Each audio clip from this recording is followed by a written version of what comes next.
Veena Kuppayar and Malajupeta Venkatramana Bhagavatar.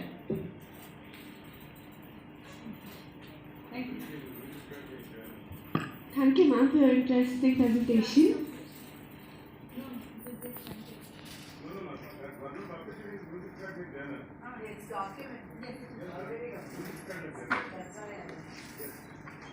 Moving forward, we'd like to call upon stage Abhimanyu UB from Bangalore University.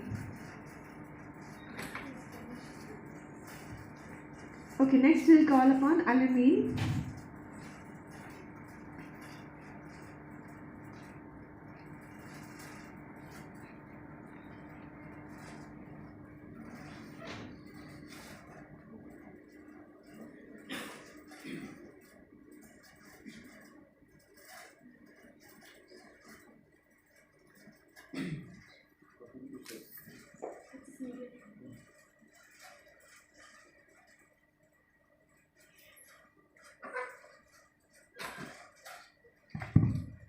Good afternoon, everyone. I am Alameen. I belong to Department of Sociology from University of Hyderabad. I'm a PhD scholar.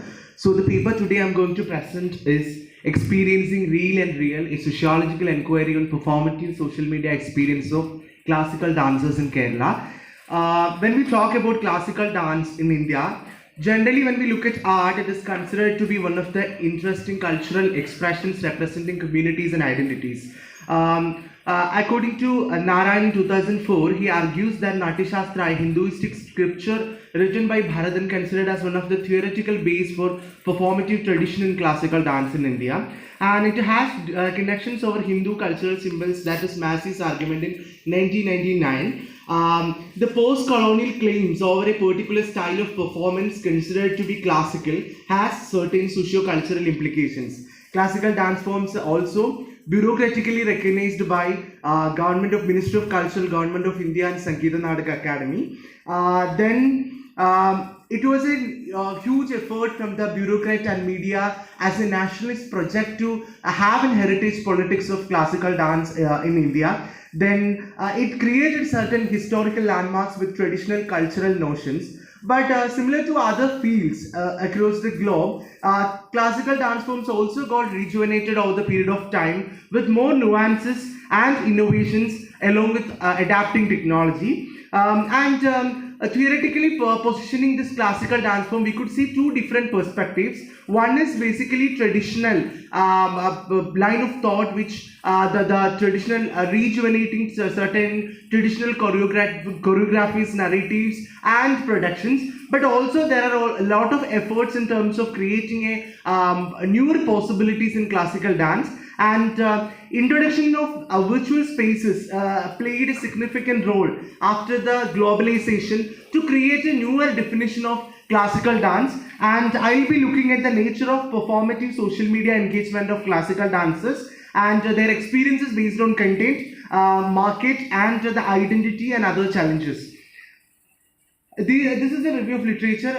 Due to time constraint, I think I should just summarize it. Basically, as we discussed, certain literature comes look into how the historicity of art forms developed over the period of time, and it generally negotiate with the cultural context of a particular specific time period. That when we look at the history of Bharatanatyam, Kathakali, Kuchipudi, we could see that the literature also evolved over the period of time based on the technical narrative that is adapted over the cultural regimes in certain periods during the kingdom or even after the independence. There are certain incorporations that was there for classical dance forms. There's some critical standpoint as Algrandi's argument in 2011. The person was arguing that it is a post-independence product with a nationalistic imagination intersecting with the larger patriarchal structure, and there was also citation of Kuchipudi as an art form, that the correlation between the Guru-Shishya relation and how it is intersecting certain gendered social relations between the Guru and the Shishya. And coming to my area, one of the argument that Pillai put forward in 2002, that is about how classical dance was, specifically Bharatanatyam, became a global commodity after the post-globalization era.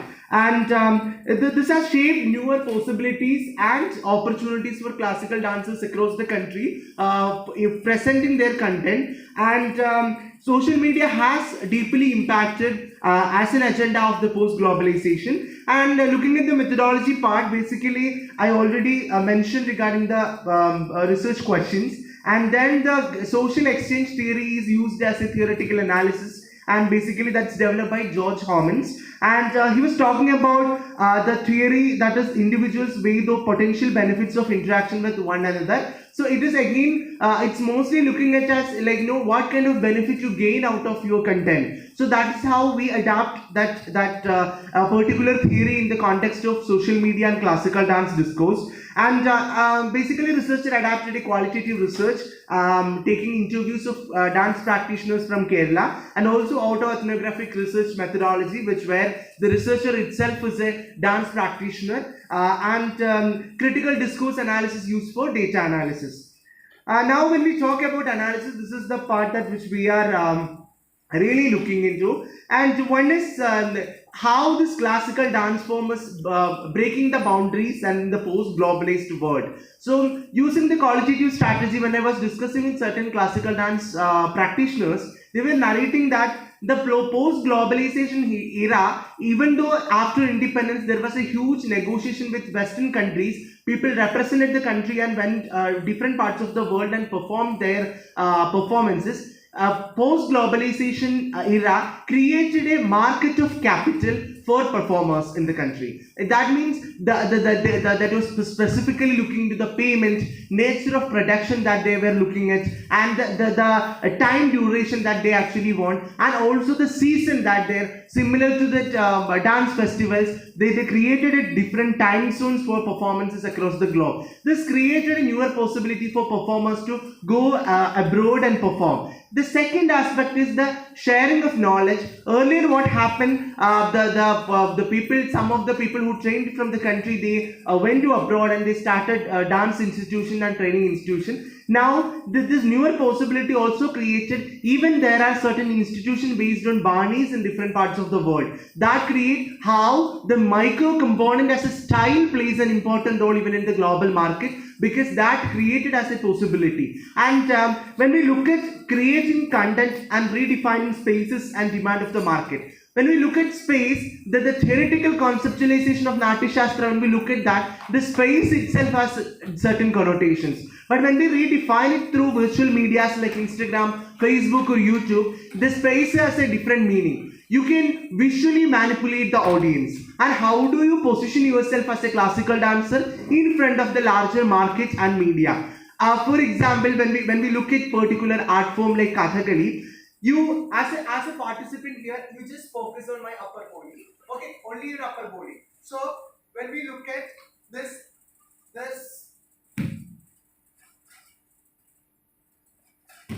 So if you were focusing on my upper body, it was very clear and evident I was using my hands and hands. The space here, I was doing a visual manipulation that I was only looking at my hands as gestures and face. So you might be looking at my face and hands. So see, but basically the adavu is like this part is missed. So this is how create a visual manipulation using reels in the real time. Because even this is a small example, and the second aspect is like talam, various how do you create a particular talam, because when we talk about talam, even the performer performed it in a particular pace that can be visually manipulated using certain technologies through virtual medias. And I remember one of the statement that Bharatanatyam exponent Alamain, like she was narrating that please don't focus upon social media likes, shares and comments. It's all about your passion, your heart, your soul that you are putting into classical dance. When we look at here, we see that the crisis of likes, comments and shares, how this crisis comes, because the larger market define who is the best dancer. So here, even though people who trained for years, the getting a space itself is a challenge in our country, because when we look at bureaucracy sponsor a particular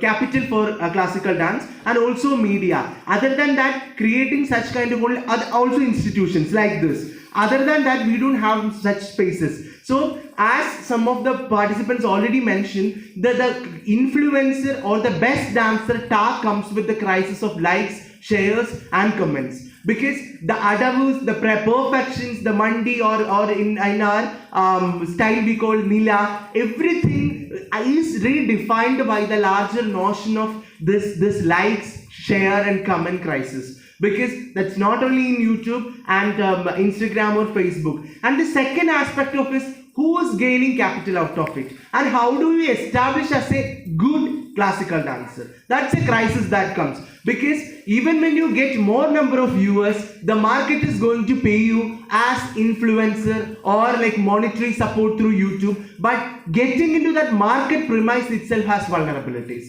because everybody is not enough capable to access such resources. Imagine another visual manipulation. When you watch a video, you really look into the quality of the video. That's a visual manipulation, because how that quality comes with good camera, good investment, good costume, changing costume for each video, this creates an impact. Now, who is investing capital and who is gaining capital even among classical dancers? Because this is an alternative market. Even these performers can compete with the larger established national performers, because now the organizers rethink that whether we should call the established organizers, established performers of the country, or socially established performers in social media. This created dynamics. And then comes investment and returns that I already discussed. Who can invest on this and who can gain capital out of it? That's a crisis. That's not only social, it's even an economic crisis, because the investment that is there for production, that's huge. And you create a virtual space and you are asking people to watch that particular video. When it's an open auditorium, you expect this much people and it is appreciated or even paid. At quote unquote like established spaces, it's get paid in the sense, otherwise you get opportunity. But here in this case, it's only a crisis, because you can get up, you can invest, but returns is a critical question.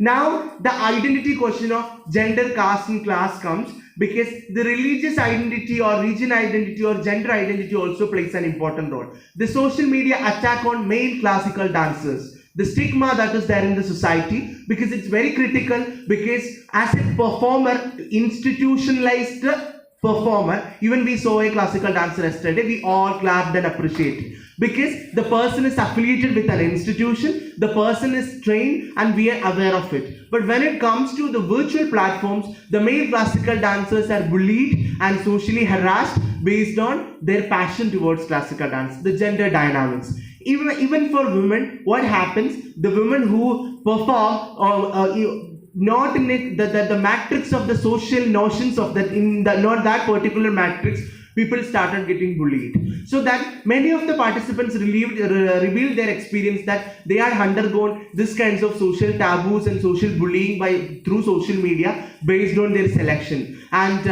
one comment was like this: every day you practice in the same practice sari, and we are not excited to see the same thing. I mean, people are looking at the dress code, not the performance. See the visual manipulation again. And Art Scientist experiment was an experiment from my side. I created commercial content through a page like Art Scientist, and I was looking at the responses that was coming. Based on my identity, when I post a particular photo on Eid, many of my dance videos got reported. That's just because of the identity. So this all, whether it is religion, gender, caste, all these aspects also, because there is an assumption that after the globalization and social media, everybody got opportunity. We romanticize it. But even in that opportunity, there is vulnerability and marginality. That's the question. And who can afford a performance in virtual medium, even for its audience and for a performer? Because charging for Instagram, net consumption for Instagram is more than Facebook. Okay, and you expect everybody should watch your reels in Instagram, and audience also are vulnerable in that nature to put that particular capital. You all are aware that, because net consumption is more based on the applications. So this is the larger capital dynamics which I was exploring, and there is there is a significant difference between real and real life, and a lot of vulnerabilities. This is my conclusion. I concluded already, and this is my bibliography. Thank you so much.